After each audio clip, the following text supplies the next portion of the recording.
არტი არის ნაწილი რეკლამის, იმიტომ რომ იქ ბევრად უფრო დიდი რაღაც მოქმედებს, როდესაც რაღაც ბრენდი მოდის რეკლამისთვის, სარეკლამო სააგენტოსთან. იქ ხდება რეალურად შეთავაზება მთელი ბრენდინგის, ანუ ეს იწყება დაწყებული შრიფტიდან, ლოგო, ის არის ბევრი რაღაცა დამთავრებული და სარეკლამო მთელი სარეკლამო კამპანია.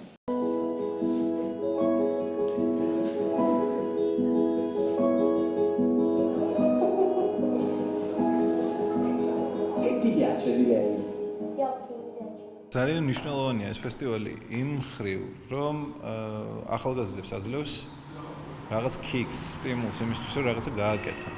მე შემიძლია გითხრათ ერთი რამე, რომ მე მინდა რომ უფრო მეტმა ხალხმა მიიღოს მონაწილეობა, მეტმა ახალგაზრდამ მიიღოს მონაწილეობა ამ ფესტივალში, ვთქვათ, მომავალ წელს რა იქნება. ფანარტის მეოთხე საფესტივალო დღე დაეთმო სარეკლამო არტს, ანიმაციასა და კინოს. მნიშვნელოვანი იყო იმ თვალსაზრისით, რამდენადაც კონსულტანტებმა ბატონებმა ნიკა მაჩაიძემ და ბატონმა მიშა კობახიძემ პატარა მასტერკლასი ჩაატარეს, ასე ვთქვათ, იმ მონაწილეებისთვის, რომლებმაც წარმოადგინეს თავიანთი ნამუშევრები. ვფიქრობ, რომ ეს ძალიან საჭირო იყო, რადგან თითოეული მათგანი იმას, რასაც აკეთებს, კიდევ უფრო უკეთესად რო გააკეთოს, სწორედ ამ ადამიანების რჩევა ძალიან გამოადგებათ.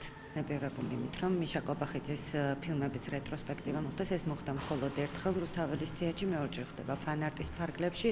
მანამდე კი მიშა კობახიძის ფილმების რეტროსპექტივა გაიმართა საფრანგეთში, ვენეციასა და გერმანიაში, ასე რომ ის ადამიანები, რომლებიც წერალთა სახლში შეიკრიბნენ, მართლა დიდ პატივში აღმოჩნდნენ და ამისთვის ძალიან დიდი მადლობა ჩვენს კონსულტანტს ბატონ მიშა კობახიძეს.